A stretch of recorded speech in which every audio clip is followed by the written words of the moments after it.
Mes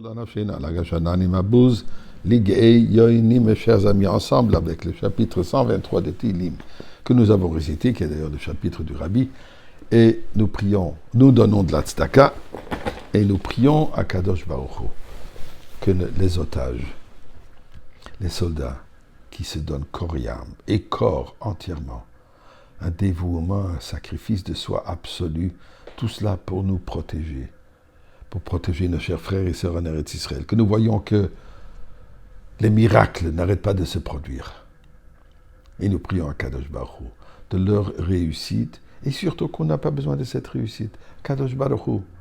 En Égypte, tu as réussi à nous sortir d'Égypte. Moshe Rabbeinu, il n'avait pas d'armée. Il est venu, lui et son frère Aaron, avec un bâton. Moshe Rabbeinu à l'âge de 80, Aaron à l'âge de 83. En bon français, on aurait des deux petits vieux qui sont venus, ils ont systématiquement, miraculeusement détruit l'Égypte qui était à ce moment la force, la plus grande force sur terre. Et bon, tu es capable de le faire aujourd'hui aussi. Non seulement de nous protéger, comme tu l'as montré il y a 2 semaines, 331 missiles et roquettes et armes qui pleuvent sur Eretz Israël. Et Baruch Hashem, 99% et plus de réussite totale de protection. Alors, pourquoi protéger? Élimine le mal du monde et on n'aura plus besoin de cette protection. Élimine entièrement cette haine,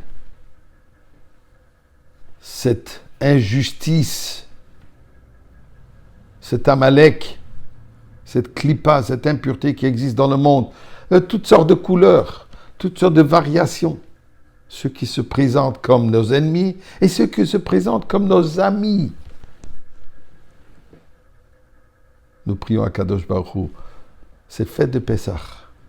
Pessah qui représente passer au-dessus. Alors passe au-dessus déjà tous ces détails et emmène-nous directement au-dessus, par les nuages. À Yerushalayim au Beth Amikdash, et nous allons continuer à fêter fête de Pessah en Eretz Israël avec Mashiach au Beth Amikdash. Eh bien, nous venons du Seder. J'ai une question à vous poser. Est-ce que vous avez déjà terminé le Seder? Vous savez, souvent, on entend dans la synagogue le matin, le lendemain du Seder, « à quelle heure tu as fini ton Seder ?» Nous, on était jusqu'à minuit. 1 heure, 2 heures, 3 heures. Waouh! Quel long Seder vous avez fait, extraordinaire. Un sorte de sport qui a terminé plus tard. Eh bien, mes chers amis, moi je tiens à vous poser une autre question. Est-ce que vous avez déjà terminé le Seder? Est-ce qu'il est déjà conclu? Ou il continue? Je m'explique. L'Alter Rebbe, le Balatania, quand il a organisé le Sidour, il a aussi inclus dans le Sidour la Haggadah de Pessah.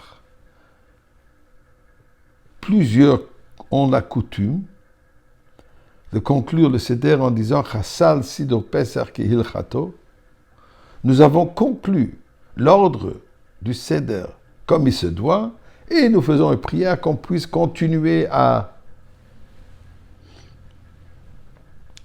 faire le Seder, à faire la mitzvah de Sipur Yetzias Mitzrayim. Eh bien, l'Alter Rebbe n'a pas inclus ce paragraphe de Chassal Sidur Pesach.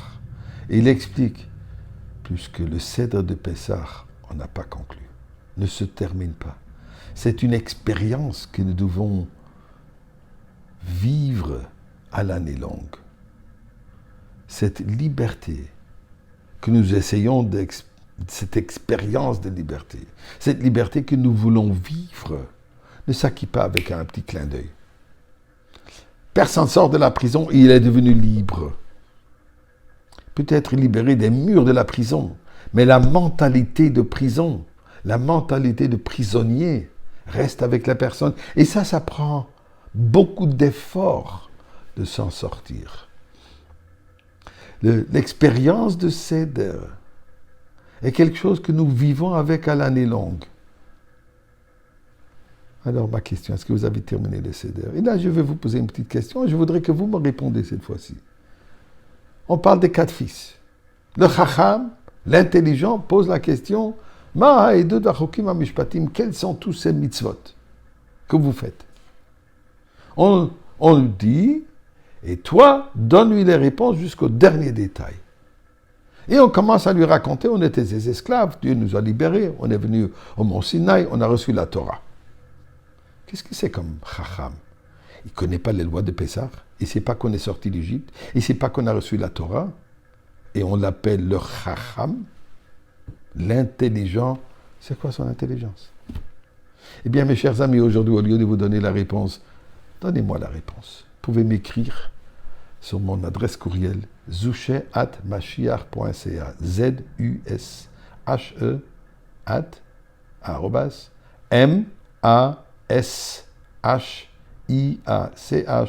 MASHIACH.ca. Chag Sameach.